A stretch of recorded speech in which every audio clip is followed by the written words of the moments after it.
Hey there guys, it's Young Volk here, and today I'm going to be doing a small video called How to Practice with Your New Deck.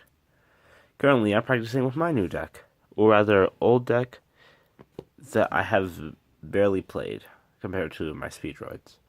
This is my Dracospecter deck.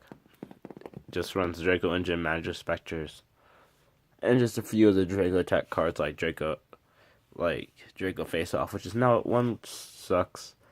And my favorite, one of my two new favorite cards, True Draco, Forge of the True Dracos. I believe that's what it's called. But anyways, guys, let's get to it. So first, if you built your entire new deck, either by originality as I did, or by nut decking, what you should do first is you should master the combo plays. So, and by this I mean, you just have to work on where you can see potential and where there actually is no potential. Because you might think you have a play, but then you read your cards in further detail and you realize you have no play. So an easy way to do this is just draw the top 5 cards of your deck.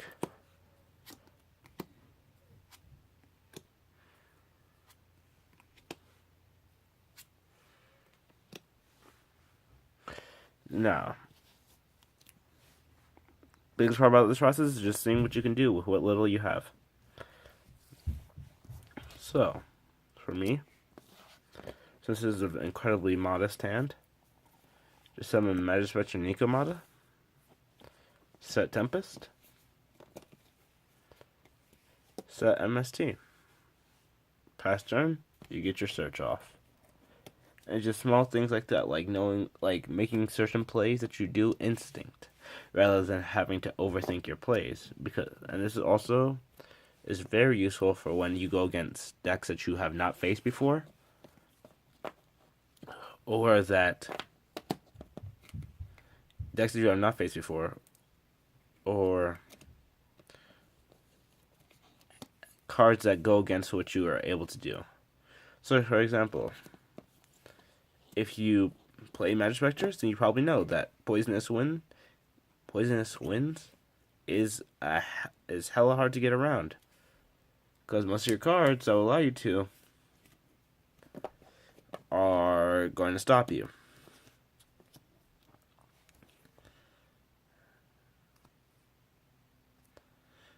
But in addition, just take time reading your cards and make sure you know all their effects. Or like you know some of the archetypal effects. For example, Magic Specters, you know that all of them are neutral scales, which is pretty nice. They're all wind, they're all like foxes, cats, raccoons. Neat little stuff like that. But yeah, anyways, you should just focus on one of your cards. For example, this card's normal special summon. You can add one Magic Specter card from your deck to your hand during the end phase of this turn. We'll use it once per turn. You can have it targeted or destroyed by opponent's card effects. Very important to learn the passive effects of your archetype, because usually those are the archetype's greatest strengths. Is that or the greatest weakness, and you need to know those for when you're in a match, because you don't want to be DQ'd because it seems like you're cheating, but you simply just forgot how the deck worked. Another thing is customize it yourself. Throw in your tech cards. Try as hard as you possibly can to make it your own, so that there's no unfamiliar cards, or like, how the hell did this get in here? Because the only time that works is in the Yu-Gi-Oh anime, where it's like, holy shit, how the hell did this get in here? And then you just use it to win. Usually it only happens in anime. But most of the time, you don't know what the hell a card does. You shouldn't throw it face down, because it'll either fuck you over, or you won't know, or you'll mess up the activation timing, and your opponent will see the card. But yeah. So anyways, try making the deck your own, and try to stick to as much as you know with the deck.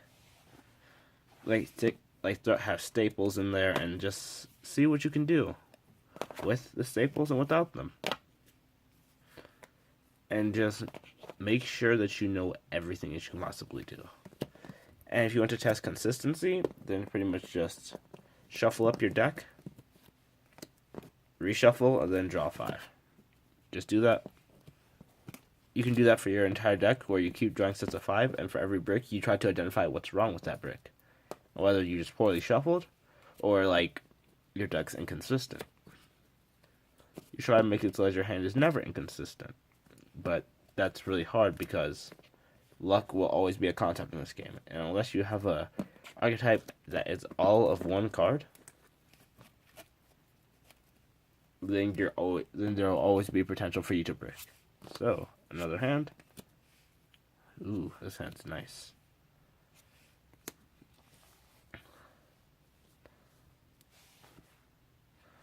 Alright. So, example play right here. Oh, so scale with Magic Spectre Total Gamma and Guiding Ariadne. Used MST to destroy Guiding Ariadne. Play one of my extra deck. Reveal Triple Tempest. Add Tempest to hand. Compass is the only counter trap I run in this deck. Then reestablish scale with Factor. And just know all your matchups, because your matchups are some of your most important things. Like, if you don't know how a deck works, and it might turn out that's the deck that just screws you over. For example, Speedroids, with how splashy my style is, I've learned that Dynamis counter me hella hard. And I really should have known that before I dueled them. Because they can stop all their destruction and just recycle their scales. And that has killed me many, many times in the past. Well, actually only twice, but I consider that many, many times because most people can't just 2-0 me. But simply, you just want to learn your plays. Customize it so that you can know your plays even better. And lastly, just try to keep it as consistent as can be. Because even if it lacks power, consistency can always win out power. Because if you can consistently get cards that, even though they make it be considered weak, then you always have your extra deck to go into. And then you'll just destroy people. But anyway, guys, that's been Young Volk here. This is a bit of a short video, but thank you for watching my video. So please like, comment, and subscribe. I know the video quality is a bit shaky. I apologize for that. But yes, please comment. It's the most important thing to me. And because I really like it, and I really like to interact with my audience. Yeah, guys, thanks for watching. Young Volk out.